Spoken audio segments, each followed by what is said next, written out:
पाठ 15 वाक्य रचना sentence formations. वर्ण भाषा की सबसे छोटी इकाई होते हैं।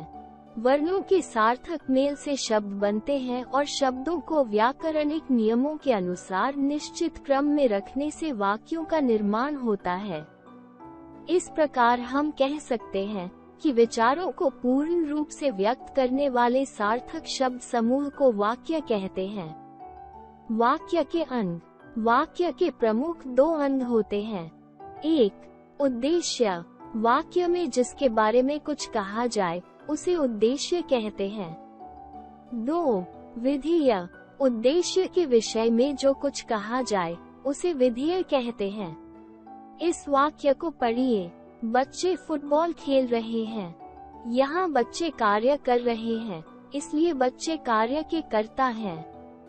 वाक्य में कर्ता पद ही वाक्य का उद्देश्य होता है, इसलिए इसमें बच्चे उद्देश्य हैं। उद्देश्य के अतिरिक्त वाक्य का शेष भाग विधेय कहलाता है। उद्देश्य का विस्तार। कर्ता के साथ जुड़े विशेषण भी उद्देश्य का भाग होते हैं। इन्हें उद्देश्य का विस्तार कहते हैं। जैसे उद्देश्य का विस्तार। विधेय। वीर सैनिक युद्ध जीतकर लौटे हैं। विश्व का महानतम देश भारत निरंतर उन्नति के पथ पर अग्रसर है। सुमित ने अच्छा गाना गाया। विधेय का विस्तार। कर्ता व कर्ता से जुड़े विशेषणों को छोड़कर सभी शब्द विधेय के अंतर्गत आते हैं। विधेय में कर्म, कर्म का विशेषण, क्रिया व क्रिया विशेषण सभी शामिल होते हैं। इन्हें विधेय का विस्तार कहते हैं। जैसे उद्देश्य का विस्तार। विधेय का विस्तार। मोटा लड़का सुधीर 2 किलोमीटर प्रतिदिन चलता है। छोटे छोटे बच्चे बड़े लड़कों को देखते ही तुरंत भाग गए। मेरे पास ऐसा बैग है जिसमें गुप्त जेब है।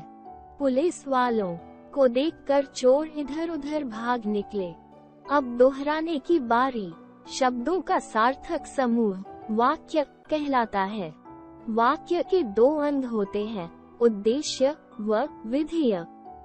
वाक्य में जिसके विषय में कुछ कहा जाता है उसे उद्देश्य कहते हैं। उद्देश्य के विषय में जो कुछ कहा जाता है उसे विधेय कहते हैं।